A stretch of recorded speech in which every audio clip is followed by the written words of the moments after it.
get it. You can't share. I can share it. The share link. I'll share it. I always share it after Right, yeah. after this year. Yeah, it's very strange. I don't know what that is, but it is what it is. Okay, let's go. Our average age has dropped precipitously by virtue of the fact that Dr. November is still in America and Izzy went back to Virginia. So here we are. But the three oldest guys in class are sitting here now. So Baruch Hashem, I feel more relaxed. The old guys, they make me feel, they get my jokes, I make references to things that people under 30 have never heard of, and it's frightening to me. How can you not have heard of that? But anyway, whatever. That's the way it is. Okay. We have a mimer to finish, won't take us that long. But before we finish the mimer, we'll just go through it very, very, very quickly. Nila Dedi V'Dedi Li, Rosh Davis Elul. The Rebbe explains, the Rebbe says Anila Deidi is our arousal from below, which produces V'Deidi Li, which is the revelation of Rosh Hashanah and Yom Kippur. Right? Why is V'Deidi Li part of the acronym of Elul? Because it's a preparation. Elul is a preparation for what happens in Tishrei. Then the Rebbe says, but there must be some expression of V'Deidi Li in Elul itself, and that's the Yud Gimel Midas Rachamim. But if there's a revelation of Yud Gimel Rachamim, why isn't that V'Deidi Li v'Niloi? Because it's only an Asinas Koyach, it's not an arousal from above, right? And the whole idea of the Yud Gimel Rachamim is that they're there for everybody. In order to explain that, that's the mashal of Melech Besada. The Melech Besada, he's there for everybody. Anybody who wants to go see the king can go see the king. And it's only an Asinas Koyach, it's not an arousal from above, right? Yeah, that's the beginning of the Maimer. The Rebbe then explains, he quotes the mashal, Melech Besada, the kulam v'rishayim, v'nefrida Rebbe adds, v'yechaylim kol echad sheroitza lahakbel p'nei melech. Anybody who wants to go see the king can go see the king. Then it says in the Kabbalah, kulam b'sefer panim nefesh, the king receives them all graciously. Umara panim sheikh kulam, and he shows a shining face to all. Right? Fine. Then the Rebbe asks questions in Eis Dalet. One is the most basic question.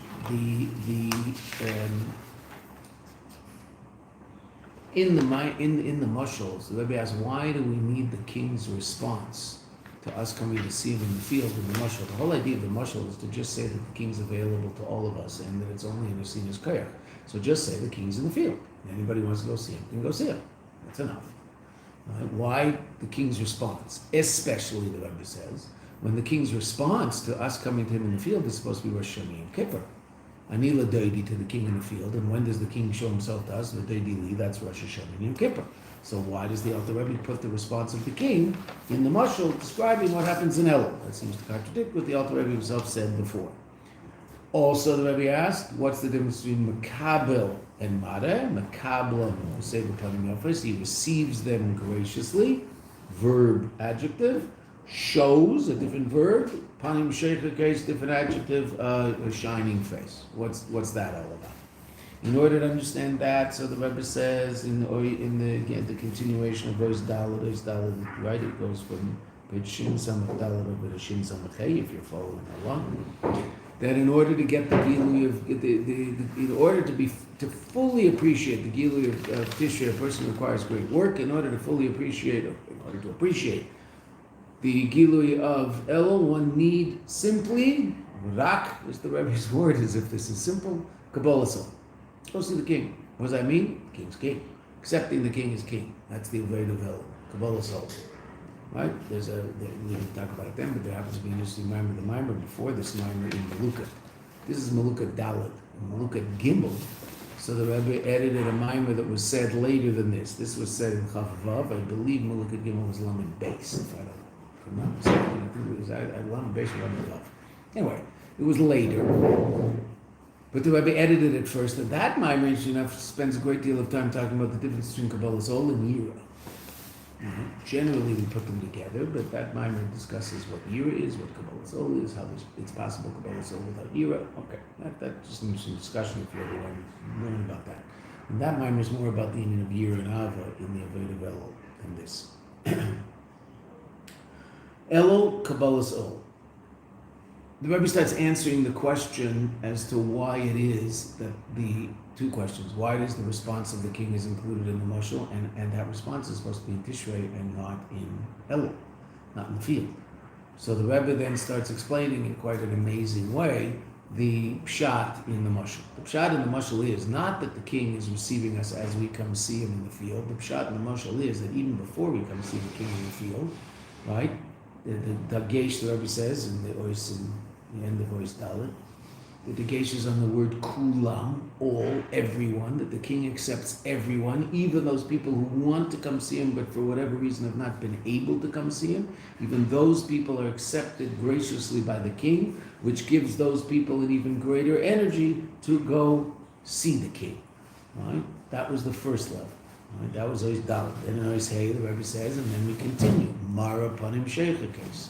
What's the king showing his joyous face? First, the Rebbe explains the difference between Makabel and Mara. Makabel means something that's already there. Mara means showing something that's by me but not by you. Okay, fine. But what's Mara panim sheikha case? That what we talked about it being triggered, so to speak. The response, the king's pleasure in our desire to do tshuva is panim yafis. That's a reasonable response. But that triggers in the king an even deeper connection. It triggers in the king his essential pleasure, not in what we do, but in our very being, in the very fact that we are. And that's panim sheichikis. That's the schoik, the tainug atzmi of the king. The essential tainug of the king. That's what's revealed right in Elul. And the Rebbe explained, if you recall, tainug murkav, tainug she'ena murkav. A tainug that is a result of something else. I drank tea, it gave me pleasure. Or a tainug bilti murkav is a tainug that is just an essential state of pleasure. Nothing did anything, nothing happened, but I'm just in an essential state of pleasure. What's that essential state of pleasure of the Eibishter? What gives the Eibishter that pleasure? Not what we do. That's tainug murkav. The very fact that we are. That's it. The etzem. Right? That's this. So that the Eibishter's essential connection to us is revealed, which reveals our essential connection to him. That's Ois Hey. Right? That's what the Rebbe explains. Now, quickly the Rebbe explains, even though we'll hopefully, how are we going to do this, Doctor?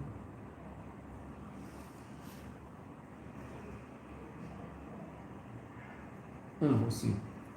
I want you to see a sikha, Yom Kippur sikha, but I'm not around in between Rosh Hashanah and Yom Kippur. Figure it out. So basically, it's discussed. But the reason I was thinking was that it's discussed at length in that sikha. But there's three different levels of our connection to the Eibishter: mitzvahs, tshuva, and essential connection. Right? Mitzvahs is the most external of our connections. We have a connection because we're doing something. And if we don't do it, then we're not connected. Okay. On that level, we're not connected. It doesn't mean we're not connected in any level. But on that level, the level of mitzvahs, if I'm not doing a mitzvah, then I'm not connected to the Eibishter. If Chas v'shalom, a Jew's doing it a favor, then he's disconnected from the Eibishter. Right? Then there's a deeper level called tshuva. And even when that level is broken, the Jew can still come back. Can still reconnect. Right? With my boss, my only relationship with my boss is I do what he wants. If I don't do what he wants, so then I get fired. That's mitzvah. What if the boss is my father? I always get my job back. That's a deeper connection. It's truth. And then there's the essential connection of the Yid to the Yid. Those three levels of our connection. What does Elul reveal, the Rebbe says? The essential connection. That's panim sheichikis. And that arouses in us our essential love for the Eibishter and the fact that our essential desire is to be with him. So, we now understand the answer to all of the questions that we asked in Dalet. Why is the response of the king included in the mashal? And why is the response of the king part of what happens in Elul? Because it's not a response to our ani ledodi. It's what causes our ani ledodi to happen. Right? That we had a desire to go see the king, but that for whatever reason we didn't fulfill that desire.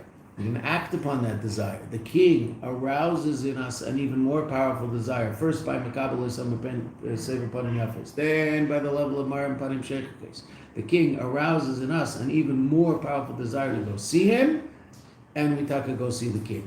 So this is all before Ani Ledodi. That's why it's part of the mashal, and that's why it doesn't contradict what the Alter Rebbe said about the fact that the king's revelation to us is after a ledodi. That revelation that's after a ledodi, that's Rosh Hashanah and Yom Kippur. This is all a revelation of the Yud, what's triggered by the Yud Gimel Midas Harachamim. This level, and we haven't gone to see the king yet, and this is what causes us to go see the king. Therefore, the Rebbe says, it's not an Asinus Kerich at all, it's Yisrael, which is above. It's Yisrael Milamayla. Absolutely. It's an arousal from above. If it's an arousal from above, we don't get the order. That's what we'll see today when we finish the Mayanot. Right? But it's an arousal from above, and that arousal from above causes us to go see the king, because the king is the essence of who we are. Lev Ha'am. He's the heart of us.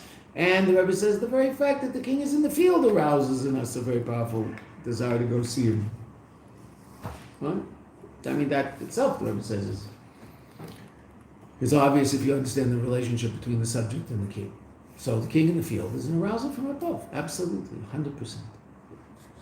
So why is it ani ledodi v'dodi li? Haven't answered that question. Again, we'll see that today. That's what we're answering at the end of the Mayanot. We have very little to do. Okay? Beseder. The Rebbe in Vav explains the inyan of the revelation of the Yud Gimel Midas Harachamim, arousing in us Kel, right? That the source of all the Yud Gimel Midas Harachamim is Kel, the first of the Yud Gimel Midas, and that is the Reshisam Umakedam, their beginning and their source. And what's Kel? Orein Seif Baruch Hu, infinite godly light, and that is Yisrael, is Yud Sar Kel, that our ministering power is that level of godliness. That's who we really are, right? And therefore, that affects us very, very positively, powerfully, and that's revealed. Again, revelation from above. Okay, Zion, which we started seeing yesterday, I believe, right? So then we learned something quite astounding. That the Yud Gimel Midas Harachamim, is what we learned yesterday. The Yud Gimel Midas Harachamim are, Aleph through Vav is ani ledodi. Now we're learning about Doidi Li, the revelation of the Yud Gimel Midas Harachamim in El, which is the Doidi Li. Right. So the Yud Gimel Midas Harachamim are elevated by virtue of the fact that they come into the field. Melech l'Sadeh Nevad, right? But the Melech also gets his substance from the field. Who's the Melech? The Zohar told us yesterday, Melech Ilah, the upper king, meaning the supernal king, meaning Kadosh Baruch Hu. That aspect of godly energy, called the Yud Gimel Midas Harachamim, why did the Eibishter allow for the revelation, generally, not in Elul, just in general? Why does that level of godly energy, godly light, godly revelation, why does it exist? What's its purpose? We talked about it yesterday.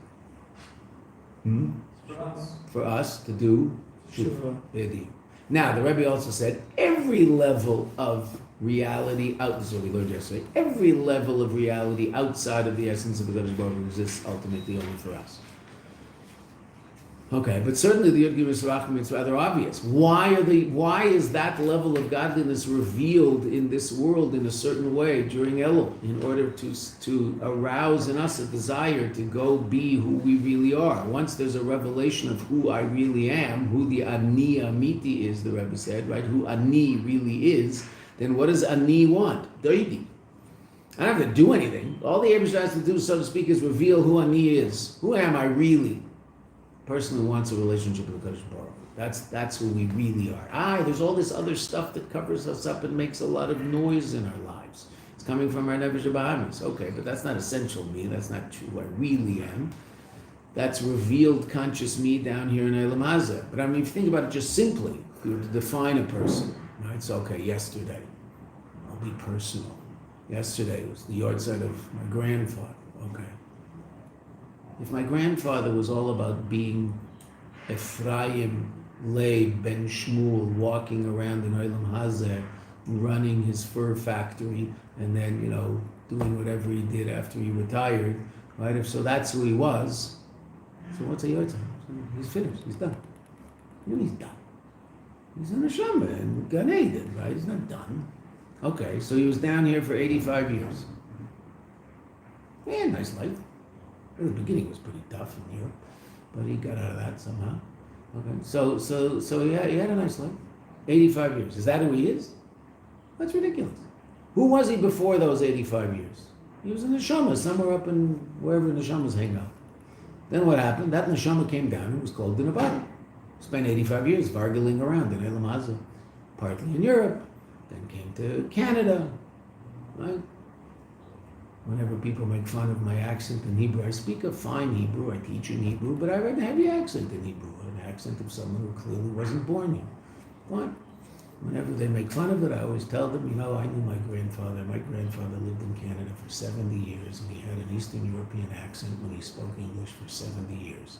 If it was good enough for him, it's good enough for me. He never developed a Canadian accent. He would say, hey there, Jimmy, hey there, Freddie, Chrissy, hey. Never talked like a Canadian, Baruch Hashem. Talked like some greener who got off a boat at some point, which is exactly what he did when he was 15, 16, and then stayed there for a while. So he spent 70 years there. Okay, that's who he is? Well, that's certainly an important part of him. That's the part that anybody who was around when he was around, that's the part we remember because we shared that part together. But there's a neshama. Where's that neshama now? Well, for the last 49 years, that neshama hasn't been clothed in a body in Elam Hazah. I certainly hope that neshama is in Gan Eden. I assume it is. He was a very good person. Okay, so that neshama is in Gan Eden. Right? How long has it been in Gan Eden? I don't know. It's the maximum is 11 months. Okay, how long did it take my grandfather from the time he passed away on Yud Gimel Elul in Tavshin Lamed Hey until he got to Gan Eden? I don't know. Excuse me. A minute, a month, a year, 10. I have no idea. That's not an issue. But he's been there for at least 48 years. Who? It's neshama. Who was he before he came to Elam Hazah? A neshama. Who was he after he left there, Elam Hazah? A neshama. For a while, that neshama was clothed in a goof. So who are you really? You're a neshama. That's who you really are. Down here. Sorry. Down here. So obviously there's a very, very, very, very powerful experience of our conscious reality being clothed in a body, and that's like who we are down here, there's no question. Okay, but that's only who we are on some external conscious level. Essentially who we are. We're that neshama. What's Elul all about? Revealing that part of us. What does that part of me want? Deidi, Elukus, the Eibishter. That's what that part of us wants. Okay, and that's revealed in Elul. That's in the Rebbe Talis. Now, the very fact that that's revealed by virtue of the Yud Gimel Midas Rachamim elevates the Yud Gimel Midas Rachamim. The Melech is sustained by the field. Melech Ilah, Yud Gimel Midas Rachamim, Malchus, right? The Melech, the Sada. The Melech that comes to the Sada, that aspect of HaKadosh Baruch Hu that reveals itself down here in Elam Hazah is elevated by virtue of the fact that it fulfills its purpose. And what's its purpose? To help bring about the revelation of our essential connection to HaKadosh Baruch Hu. So it's elevated up, it's so to speak. So we say in the Mashal of the Rebbe that when we go see the king in the field, we go back with the king to the palace. So when the king comes into the field, so to speak, in the Mashal, the king takes us back to the palace. In the Nimshal, the Rebbe is saying an amazing thing. We take the king back to the palace. Because we're also from the palace. Where are we from? We're from the palace. That's who we are. The fact that the king is in the field reveals the fact that we're from the palace. So when the king comes to the field, we schlep him back to the palace. We elevate that level of the king back up to a place that's even beyond the palace. We connect the Yud Gimel Midas Rachamim to the essence of HaKadosh Baruch Hu. Why? Because that's where we come from. And it triggered us. Okay, that's really quite astounding. 1 second here, those 3 sneezes are now affecting my nasal reality. So just give me a second. 1 second, and I'm always well prepared. I know. When you have a nose like this, Josh, you have to always be prepared. You can't, a Jew has to be prepared. Those little teeny geisha noses, I don't know, they don't need these things. But us Jews with these big, huge things, these elephant things on the end of our face, we really have to be prepared.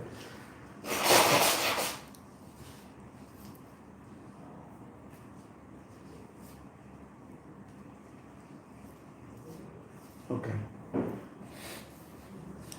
Okay, so that's now where we got to the line. Yes. There's one outstanding question. I thought you said that. No, that we That just was said Zayin. Zayin outside. There's one outstanding question. Why is it Anila Doidi V'Doidi Li? This should be Doidi Li V'Anila. Right? This is all a revelation. It's all the Rebbe has taken this out of Nesinas Koyach completely and totally. Now, we mentioned it before. I mentioned it a couple times. I just want when the Rebbe said in the third line of the second paragraph, "Hi al yidei hisarus in Nesinas Koyach milamayla." It's from an arousal and an empowerment from above, and then the Rebbe stops talking about arousal and only talks about Nesinas Koyach, and is sholel, he negates the notion of arousal. Why did he put it there? Well, he put it there because of what happens later in the Mayanot, because it really is an Yisarus. We're going to talk about first the empowerment, but then we're going to ultimately let the cat out of the bag. But it's, if the king's in the field, I want to go see the king. The very fact that the king is in the field arouses in me a desire to go see the king. So it's not an Nesinas Koyach, it's an arousal from above. So then why is it Anila Deidi V'Deidi Li? Okay. The thing we just said, remember this, because if you don't remember this, we won't understand the answer. Anila Doidi is the revelation of our essential connection to HaKadosh Baruch Hu. Doidi Li is a revelation of a very powerful level of godly light, which is lower than essence. Okay. V'zeu, and this is Pshat, the Rebbe says, Anila Doidi V'Doidi Li Rashi Tevis Elu. The Yesh Leimar, one could say, now, if you look at footnote 46, the Rebbe says, Oid beer b'zeh. You can see another beer in the previous line that I just mentioned. But what does that mean? Yesh Leimar. The only place you're ever going to find this is in this line. The V'doidi li shebarashi tevis elul kai be'ikar al gilui b'yud gimamir sarachim shebe'elul. Not like the Alter Rebbe. The Alter Rebbe says Doidi li is the revelation of Rosh Hashanah Yom Kippur. The Rebbe here is saying Doidi Li is be'etzem the Yud Gimel Midas Arachim Yimenelu. So the question is, why is it after Anila Doidi? First there's Doidi Li, Yud Gimel Midas Arachim, and then there's Anila Doidi. That's in time. That's how it happens chronologically. The Zeh Shneimar V'Doidi Li, and that which we say V'Doidi Li la'acharei Anila Doidi, after Anila Doidi. Even though Shagilui the Yud Gemir Sarachim Shebe'elul, even though the revelation of the Yud Gemir Sarachim Shebe'elul, who is Hanasinas Koyach Alaveda Danila Doidi, uses that word Hanasinas Koyach, is an empowerment to do the Aveda of Danila Doidi, meaning even though Doidi Li comes before Anila Doidi and is the impetus for the Aveda of Anila Doidi, so it should be Doidi Li Vaniloi, no.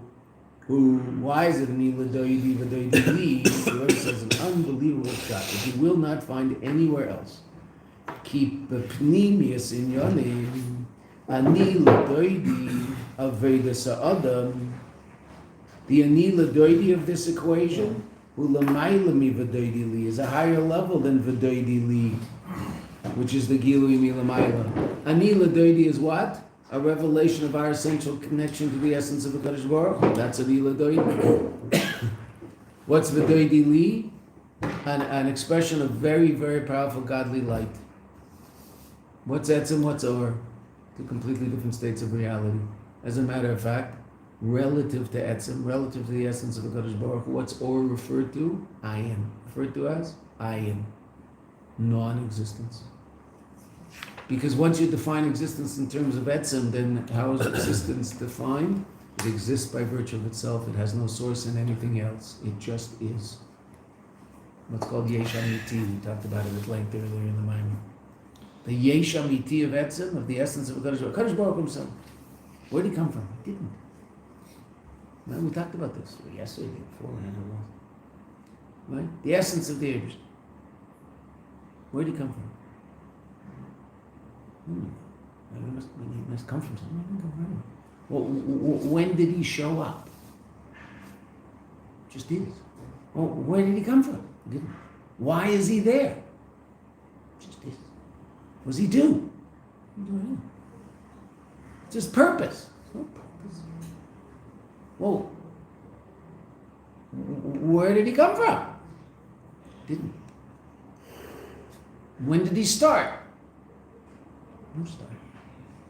which is the difference between godly light and the Eibishter. But godly light, what do we call it? Or Ein Sof. What doesn't it have? An end. What does it have? It has a beginning. There's a point in non-time where Etzem, the essence of HaKadosh Baruch Hu, decides, whatever that means, that there should be some infinite revelation of Him. He's beyond infinite. He's not defined by infinite, because He can be found in finite also. Infinite godly light is infinite, limited, can't be finite. It's not finite. Finite reality is also limited. It's finite, can't be infinite. God's not infinite, God's not finite. He's the source of infinite reality. You and I call that Or. He's the source of finite reality. You and I call that creation. It comes as a result of this reality called Kalim, vessels which allow the Or to express itself in unique and finite ways. We've talked about that at length, right? There's no color here, but right, this cup allows the light to express itself in those different shades of non-color that are on this drab cup. Okay, right? The light itself can express itself in an infinite amount of color. This cup allows it only to express those aspects of color that are shy to this cup. What happens to all the infinite other aspects of color? Absorbed, hidden. Okay. That's the way physics works. It's really amazing. So what does a Kli do? A Kli hides the infinite nature of the light and reveals the finite nature of the light in godliness. Okay. That's the light. Etzem is beyond both. That's why infinite and finite can dance together, light and vessels. Why? Because there's something beyond them that can bring about the synthesis of two of them. Right? If I'm more powerful, I can bring two North Poles together, no problem. But this North Pole, inside its teva, cannot connect to this North Pole. Can't do it. Why not? It's limited by its nature. But I'm more powerful than both. No problem. Atzmus, the level of godly reality beyond Kli, finite Kalim, beyond Or, infinite light, so it can have them dance together. It's called creation. It's wild. Okay. So where does our Avodah come from? Etzem. We're essentially connected to the Eibishter. Where do the Yud Gimel Yisrachim come from? Or incredibly infinite godly Or. If there were a complete revelation of the Yud Gimel Yisrachim in this room, we would hit the ground and start to tremble. It's still just Or. So why is it ani ledodi v'dodi li? Not because of the chronology of the events. If we're talking chronology, it's dodi li v'ani lo. The Rebbe says an unbelievable thing. This is a huge chiddush. No one says this anywhere. And I say nowhere, that means none of our rebbeim. I mean, it's all going to just be about Chassidus because that's who discusses all this. Starting from the Alter Rebbe. No one says this. It's just unbelievable. That what's ani ledodi v'dodi li? Talking about levels of godliness, not about chronology. In levels of godliness, which is higher, ani ledodi or dodi li? Ani ledodi. Why? That's the essence of God. That's our essence connected to His essence. What's v'dodi li? An unbelievably powerful revelation of infinite godly light. Incredible, but it's nothing compared to ani ledodi. Because ani ledodi is the essence of everything. Wow. That is amazing. Ki b'pnimius inyonim ani ledodi avodas am hu l'mayla. It's higher than. It's not a matter of chronology. It's a matter of levels. Midodi li, gilui milamayla. Ukanal, like we said earlier in Siv Vav and Siv Zayin. Siv Vav, the end of the discussion of ani ledodi. Siv Zayin, the discussion of v'dodi li. Shakavana bagilui, the Yud Gimel Yisrachim, the intention and the revelation of the Yud Gimel Yisrachim, who is bichdei la'erer avedas adam, is to arouse our avodah, to arouse, ultimately trigger our essential connection to the Eibishter, like those two mothers on the step. And through this, there's an elevation of the Yud Gimel Yisrachim. That's what we learned yesterday. Ushnein yonim b'zeh. Another Rebbe ties it all up. Ha'ilu ishanasa, there's two ideals. Ha'ilui shenase, the elevation shenase ba'gilui milamayle, in that revelation from above, al yedei, through yiridase lamate, its descent below, bichdei la'ardes ha'adam, that's one level. The fact that the Yud Gim Yisrachamim descend down into this world, the purpose of that is to arouse in you and I desire to do tshuva, and that we should actually do tshuva. Okay. That's mitzad the lamayla, mitzad the Yud Gim Yisrachamim themselves. They're fulfilling their purpose. What's their purpose? To help us do tshuva. That's why that level of godly reality exists. Because as we said, and it's so important to know, and we're going to come across it over and over, there is only one level of reality that is what's called mechuyev ha'metzias, or mechayev ha'metzias, a level of reality that must be. That's the essence of God. Everything else is only, but everything else is a function of God's will.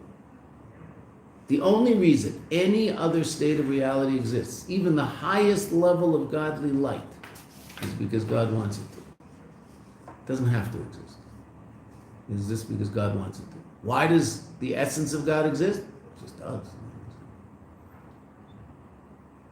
It's not a function of anybody's ratzon, because there's no source to it. It just is. Where'd it come from? I don't know. That's why it's completely beyond. That's why the Zohar says about that level of God, no thought can comprehend you. What does it mean something just is? Where did it come from? I know it just is. Yeah, somehow there's this. If you believe in God, you believe in that being. God the Creator? We've talked about this, and it's so important. You don't have to believe in God the Creator. You should be able to understand how He did that. Why He did that. He wanted to do it with. Why did He want to do it with? I don't know, but He did. Okay. So He created a reality that hides Him in order for you and I to reveal Him. That's what He wants. That's the game. Okay. And all of that is only because He wants it to be. The only thing that has to be is Himself. So why is there a level of reality called Yud Gim Midas Rachamim? Why did God decide that level of godly light is important? So that you and I will do tshuva. So the very fact that that level of light is revealed in El is part of the function of that level of godly light. And what's the second level? So it's elevated by virtue of the fact that it's fulfilling its purpose, coming down here. But there's another elevation. The elevation that happens relative to the Yud Gim Yisrachamim by virtue of the fact that you and I actually do tshuva, meaning they fulfilled their function basically is to come down here in order to arouse in us a desire to do tshuva that's so strong that we actually do tshuva. Okay, but then when we do tshuva, so that's obviously a greater elevation because they've fulfilled their function completely and totally. It's one thing to come down here and be, okay, I'm doing what I'm supposed to do, but I actually accomplished it. It was successful. It's another level of ilui, of elevation. And in this second level, shnei inyanim, two levels. Ha'ilui, the elevation, shemitzad tainug, the lamailo, as a result of the pleasure above, shebavedas adam, in our service, for whatever reason, God gets pleasure from the fact that we are doing what we're doing now. Don't know why, but He does. Gets great pleasure from it. That's amazing. I'm glad that you and I can do something that will give the age pleasure. That's an incredible thing. It's so unbelievably kind of Him to give to you and I, beings down here in Eilam Hazeh, who theoretically could live a life where nothing we do really matters, right? Which is how most people understand their lives, and that's why they're miserable. Because, well, that's a pretty miserable. They're not miserable, meaning there's, some of them are miserable and want to burn down Minneapolis, but most people are not that miserable, right? But they're constantly running after something that they just don't know what it is, but they're on a treadmill just running after it as fast as they can. There must be something out there that's going to give me a sense of true fulfillment. It's very frustrating when I don't know what that is, right? So the person who doesn't believe in anything will say what you and I do is just a fake, so we'll feel that. Okay, well, we don't think that. We think it's actually real. I get why they're saying what they're saying. They're allowed to say that. the rules of the game, right? God lets them say that too. I wouldn't if I made the world, but he does. Okay, fine. But we were talking about, when was it, yesterday, the meaning in life, right? Everybody wants that. So, I'm not belittling the idea, so it'll be climate change. That'll be my meaning. It'll be something. It's not something that means something. Otherwise, it's just horrible. Okay, so that's all about elevation. That's all about being connected to something that might be shayach to a purpose.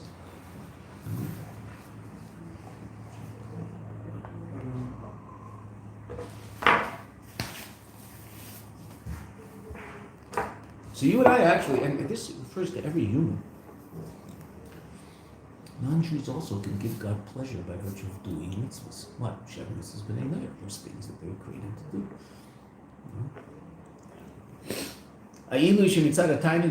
The first, there's a level of elevation that comes as a result of the joy that the Eibusha gets from our avodah. Ubefrat, and particularly b'avodas tshuva. We know tshuva gives even greater avodah, greater pleasure. The wayward child who comes home gives great pleasure to the parent. No question about that. Makabel b'sefer panim yafes. He receives with a pleasant countenance. But we also learned there's a higher level, right? There's the level that triggers the Eibishter's essential connection to us. And the greatest pleasure the Eibishter has is not in what we do, but in the fact that we are. Val yadei zeh, like a parent to a child. Ask any parent.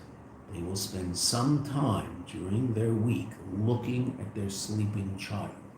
He's not doing anything cute, but he is. And that just sends the parent over the moon. And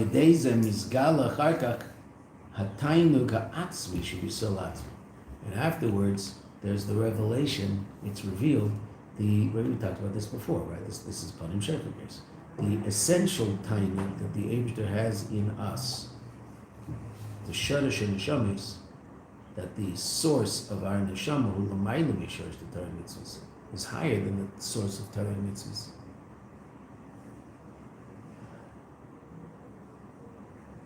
Rashi and Chumash, we talked about this, came up yesterday, the day before. Rashi and Chumash, Reishis, Bara, Elokim, base Reishis, there's two Reishis. Torah and Yisrael. Two things come before the creation of the world, so to speak. There's other Midrashim we talk about 15 things, okay, but two basic things. Torah and Yisrael. Okay. That's Bereshis Rabbah. That's what Rashi quotes. But there's another Midrash, Tana de Be'eliyahu, that says two things were created, same Midrash, two things were created before the world. Two things exist before the world. Torah and Yisrael. That Medrash asks, which of them is first? What came first, Torah or Yisrael? Okay, so what's the difference? Before we see which one came first. Well, we know, because the Rebbe just told us. What's the difference? So if Torah comes first, so what's the Eibishter interested in? Torah. So then what's Yisrael? So then Yisrael is that which came into existence in order to fulfill the Torah. Because what the Eibishter, that which is closest to the Eibishter is Torah itself. Okay. So, and Yisrael is that which exists in order to fulfill the Torah. So down here, what does that mean? There's this people, and their whole purpose is to fulfill the Torah, which is certainly true. Right? Okay. Now, what about a Jew who doesn't fulfill the Torah? According to that scheme, it's worthless. Complete and total bracha levatala. Why? Well, because what's God interested in? Torah. You're not doing it, so you might as well not be. I mean, it's just a waste of time. Because the whole purpose of your existence is to do that Torah. You don't have any, what really matters is Torah, not you. Oh. But that's not how it works, interesting enough. That is how a lot of so-called, I'm not saying they're not religious, I'm saying the religious part. So-called religious, the so-called is on the word religious, not on the people. So-called religious people. Right? Look at the world. Okay. Religious Jews. But that's not what Chazal say. Chazal say that Yisrael comes before Torah. What does that mean? What is the apple of the Eibishter's eye? Yisrael. What's Torah? Torah is what the Eibishter gave us to express who we really are down here in Eilam Hazeh. What if I don't do that? God forbid. Still who I am, just not expressing it. Still my father's, every single Jew is the only child of the Eibishter, right? Like the only child born in an old age. That's the notion. Every single Jew is like a child born to the Eibishter in his old age, so to speak. The dearness that parent would have for that child. It's every single Yid. What if the Yid isn't keeping Shabbos? So that's a terrible fisfus for that Jew, because that Jew is just not expressing who he is, and it's a disaster. That doesn't mean he isn't who he is. He is that. It's just not expressing it. It's all covered up, like that mashal we learned with the Rebbe. The letter's perfect in the stone. It's just covered up with the dirt. You can't see it. It's there. An amazing story that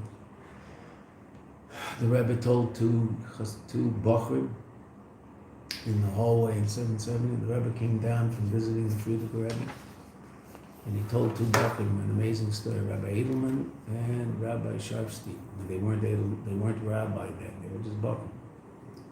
So there was an issue in 770 in those days. It was after the war. A lot of Jews were coming to New York. A lot of them had lost their faith, whatever, during the war. Certainly nothing we can judge, right? But they were still Yidden, right? I mean, what was their social reality? Shul. I mean, that's where you want to talk to another Jew. Where do you go? Shul. I mean, where else are you going to go? That's where you go. They're not wearing a yarmulke anymore. They're not wearing tzitzis, but their whole reality is still what it is. So they'd walk into 770. Other shuls also in New York, all sorts of shuls. They'd walk into 770. Our Rebbe would accept them very warmly and graciously. There were people who were upset at that it's as if the Rebbe is condoning their behavior. So they were upset. And they would tell the Rebbe wasn't Rebbe, so they would tell the Rebbe. The Rebbe was the Rebbe's son-in-law, they knew that, so the Rebbe went upstairs to ask the Frierdiker Rebbe. Should I keep doing this and, being makad of them, or should I sort of be more, no, you're out of the parsha. The Frierdiker Rebbe said an amazing thing, absolutely astounding. He said, a parent loves every child the same. But if there's a child who is handicapped in some way, the parent has a special place in their heart for that child. Because the child is handicapped. Even though the parent loves everybody the same, but there's a special place for that child. And then the Frierdiker Rebbe told our Rebbe. Now we know why our Rebbe is the way our Rebbe is, because his Rebbe is the Frierdiker Rebbe. The Frierdiker Rebbe told the Rebbe, a Jew doesn't put on tefillin, it's like a Jew without an arm. It's like a handicapped child. The Eibishter has a special place in his heart for that Jew.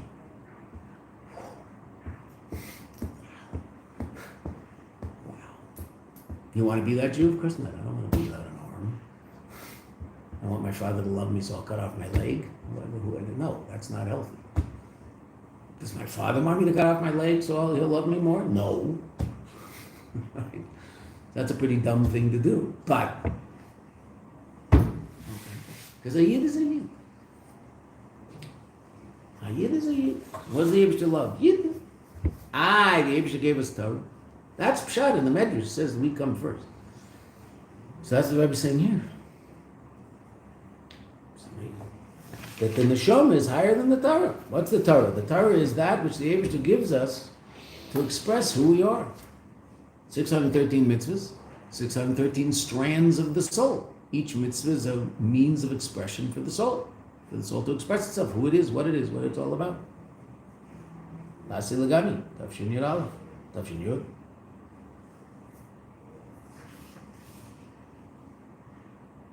The shorst nesham soul l'mayim shorst t'ay mitzvahs. Gama mitzvahs atshuva. Ponim sheichukes. Kanal sifei. V'yesh le'emel, one can say. The cave, since she's erus a tshuva, the arousal of the tshuva, the adam of the person, she'al yoda, as a result of this tshuva, hu hagilui depanim yafas depanim sheichikes. This brings about the revelation of the welcoming face and the shining face. But since that comes, al yedei agilui de v'doidi li, that comes as a result of the arousal from above. That's called the revelation of v'doidi li, the yud gimel midas arachmim shebelo, hagilui the yud midas arachmim shebelo, lochen, ha'pa'ula, the effect, the ani ledodi, of ani ledodi, our tshuva, b'v'doidi li, on the level of the yud gimel midas arachmim, who Shagam Agilui V'Doidi Li, also the revelation of V'Doidi Li, Mis'ala, is elevated to what level? These two levels that are expressive of our connection. Tainug D'Panim Yofes, the pleasure that the Yibshah gets as a result of our tshuva, and even the deeper pleasure of Panim Sheikh is the essential pleasure that the Yibshah has in us. In other words, I've just said that we elevate the Yud Gimel Midas Harachim up to Atzmos. Wow. V'yiratzeh should be God's will. Shall Yedei Ma'aseinu V'Avodei through our service, our work and our service. U'befrat, particularly, Yedei Avodet Chedesh Elul. Through our service in Chedesh Elul, Nizke, we should merit B'Kodev, Mamish, Gula, Sida, the future redemption. She'azia Mitis Ha'inyan, then that'll be the true reality of Panim, the Mara Panim Sheikh case. The Yibshah will show us his shining face, even though again we're going to be back to schik again, we're going to be back to joy. Kemavuar, the Kama Makema says, is explained in a number of places, being in a Kenigia, the party. She'asi the Kadosh Baruch Hu says, let tzaddikim lasi love it, that the Yibshah is going to throw for the tzaddikim in the future. She'yiru begilu, that's really what's so amazing, that we will see in a revealed way, shekol milchama, that whole battle that we experience in every moment of our life, the tayvara, of the forces of good and the forces of the opposite of good. Shaba'ilam hazeh, in this world, that whole crazy world that the Yibshah dropped our neshama in and put us in and said, okay, find me. It's all for the great pleasure that will be revealed. And then in those days, what does it say? Our mouths will be full of joy. This should all happen very quickly. What a Amen. Wow. What a Okay. This is not a mimer to learn once. It's a mimer to